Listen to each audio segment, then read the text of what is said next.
June 9ஆம் தேதி 2024 group 4 தேர்வு எழுதும் அனைத்து மாணவ மாணவியருக்கும் ஜஸ்டிஸ் ஐஏஎஸ் அகாடமி சார்பாக வாழ்த்துக்கள்.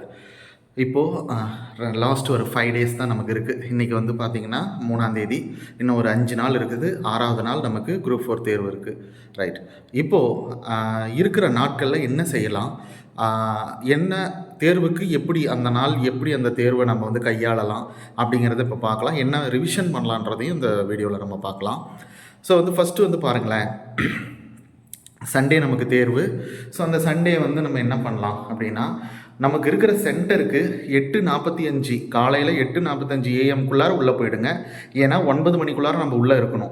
ஸோ சென்டரை வந்து 8:45 ரீச் பண்ணிவிடுங்க. அதுக்கப்புறம் பிளாக் பால் பாயிண்ட் பென்னு ஒரு 2 பேனா எடுத்து வச்சுக்கோங்க மினிமம், ஓகேங்களா. அப்புறம் all ticket xerox. So Aadhaar card தேவையில்லை தான், இருந்தாலும் ஒரு சேஃப்டிக்காக ஆதார் கார்டு எடுத்துக்கோங்க. 2 ஃபோட்டோ சேஃப்டிக்காக எடுத்துக்கோங்க, ஓகேங்களா. ஸோ இதுதான் எக்காரணத்தை கொண்டு ரஃப் பேப்பரில் மட்டும் மேக்ஸ் ஒர்க் அவுட் பண்ணுங்கள். உள்ளே ஏதாவது ஒர்க் அவுட் பண்ணி அதுக்கப்புறம் அது இதாகிடக்கூடாது, ஓகேயா. ரைட். அடுத்தது பதட்டம் பயம் எதுவுமே வேணாம், ரிலாக்ஸாக இருங்க. ஏன்னா இதுக்கு மேலே நம்மளால் ஒன்றும் பண்ண முடியாது. இது வரைக்கும் நம்ம என்ன பண்ணோமோ அதை வச்சு நம்ம இதை போட்டி போட போகிறோம், அவ்வளோதான். அடுத்தது வந்து பாருங்கள், இப்படி நான் வந்து எதை டிக் அடிச்சிருக்கிறேனோ அந்த மாதிரி தான் நீங்கள் ஷேர் பண்ணணும், மற்ற மாதிரி ஷேர் பண்ணாதீங்க. அப்புறம் தமிழ் 1 மணி நேரத்தில் முடிக்கிறதுக்கு பாருங்கள். மேத்தமெட்டிக்ஸ் 1/2 ஹவரில் முடிக்கிறதுக்கு பாருங்கள்.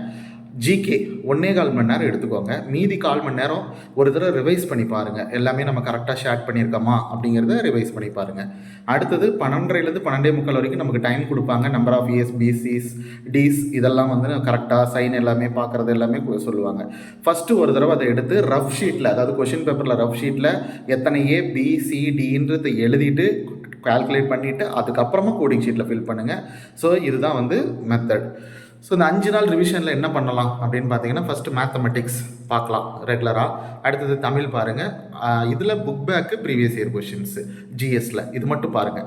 அப்புறம் கரண்ட் அஃபேர்ஸ் ஓரியன்டில் நான் சில டாபிக்ஸ் எழுதியிருக்கேன். இது தெரியாமல் போக வேண்டாம். இருக்கிற நாட்களில் கூட இதை நம்ம தெரிஞ்சுக்கலாம். எலெக்ஷன், இப்போ நமக்கு மக்களவை தேர்தல் நடந்திருக்கிறது இல்லைங்களா. ஸோ அந்த எலெக்ஷனை பற்றி தெரிஞ்சு வச்சுக்கோங்க. அப்புறம் Bharat Ratna and Nobel prices, GI tag, Ramsar குறியீடு. அடுத்தது வந்து பார்த்திங்கன்னா உச்சி மாநாடுகள், இந்த G20, சார்க்கு அந்த மாதிரிலாம் இருக்குது இல்லைங்களா, அந்த மாதிரி. அப்புறம் ஸ்போர்ட்ஸ், ஒலிம்பிக்ஸு, செஸ்ஸு, கிரிக்கெட்டு. அடுத்தது ஆஸ்கார் அவார்ட்ஸும் நோட் பண்ணி வச்சுக்கோங்க. அடுத்தது தமிழ்நாடு ஸ்கீம்ஸு, அப்புறம் ரீசெண்டாக இருக்கிற தொல்லியல் பிளேசஸ். அடுத்தது லீடர்ஸு, வார்ஸு, அதோட டேட்ஸு, எக்ஸசைசஸ்ஸு, ஒப்பந்தம், ஓகேங்களா, அக்ரிமெண்ட்டு. அடுத்தது நம்பர் 1 பொசிஷன், உலகத்தில் யார் நம்பர் 1 பொசிஷன், இந்தியா எதெல்லாம் நம்பர் 1 பொசிஷனாக இருக்குது அப்படிங்கிறதையும் பார்த்துக்கோங்க. அடுத்தது ஸ்டேட்ஸு, கேபிட்டலு, சிஎம்ஸு, கவர்னர் லிஸ்ட்டெல்லாம் தெரிஞ்சுக்கணும். அடுத்தது 2011 சென்சஸை படிச்சுக்கோங்க. அப்புறம் ஆனுவல் பட்ஜெட் 2024 தமிழ்நாடுதும் தெரியணும், இந்தியாவுதும் தெரியணும்.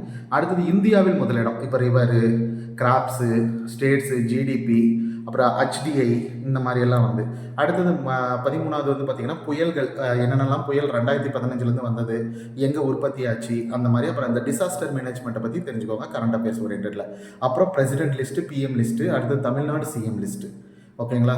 அடுத்தது ஃபேமஸ் பர்சனாலிட்டிஸ் அண்ட் அவார்ட்ஸு, அப்புறம் புக்ஸ் அண்ட் ஆத்தர்ஸ், இதை வந்து படிச்சுக்கோங்க. இன்னொன்று இதில் ஒன்று முக்கியமானது விட்டுட்டேன், இம்பார்ட்டன்ட் டேஸ், முக்கிய தினங்கள். ஸோ இதை மட்டும் நீங்கள் பதட்டம் இல்லாமல் இதை மட்டும் தெரிஞ்சுக்கிட்டு போங்க. மேக்ஸிமம் வந்து பார்த்திங்கன்னா நமக்கு பாலிட்டிலாம் 1லேருந்து 50 ஆர்டிகல் வரைக்கும் தெரிஞ்சாவே அதெல்லாம் அட்டன் பண்ணிடலாம். So unit 8, unit 9 polity, economics இதை சம்மந்தப்பட்டதை ரிவிஷன் பண்ணிக்கோங்க. இது சம்மந்தப்பட்ட கரண்ட் அஃபேர்ஸை ரிவிஷன் பண்ணிக்கோங்க. ஸோ எந்த பதட்டமும் இல்லாமல் போங்க. நல்லபடியாக ஸ்கோர் பண்ணுங்கள். கண்டிப்பாக 180+ நம்மளால் ஸ்கோர் பண்ண முடியும். ஏற்கனவே நல்லா படிச்சுட்டு வந்தவங்க இந்த இருக்கிற 5 நாளை ரிலாக்ஸாக பயன்படுத்துங்க. எந்த பதட்டமும் வேண்டாம், ஓகேயா. படிக்கலை சார், நான் இது வரைக்கும் எதுவுமே நல்லா படிக்கலை அப்படின்னா நீங்கள் வந்து அதையே கண்டினியூ பண்ணுங்கள். இனிமேலாவது படிக்க ஆரம்பிங்க, அவ்வளோதான், சரியா. பட் ஆனால் இந்த 5 நாளை நல்லா ரிவிஷனாக மனசை நல்லா இதாக பக்குவமாக வச்சு பயன்படுத்துங்க. மொபைல் ஃபோன்ஸ் அவ்வளோவா பார்க்காதீங்க. நிறைய வந்து நான் சொல்கிறத வந்து ஸ்கூல் புக்லேயோ நியூஸ் பேப்பர்லேயோ அந்த மாதிரி வந்து தேடி இது சம்மந்தப்பட்டதை மொபைலில் பாருங்கள். மற்றபடி எதுவுமே இல்லை, ஓகேயா. Thank you, God bless you, all the best. நல்லபடியாக எல்லோரும் குரூப் 4 எக்ஸாம் எழுதுங்க. உங்கள் அனைவருக்கும் மீண்டும் ஒரு முறை ஜஸ்டிஸ் ஐஏஎஸ் அகாடமி சார்பாக வாழ்த்துக்கள். தேங்க்யூ.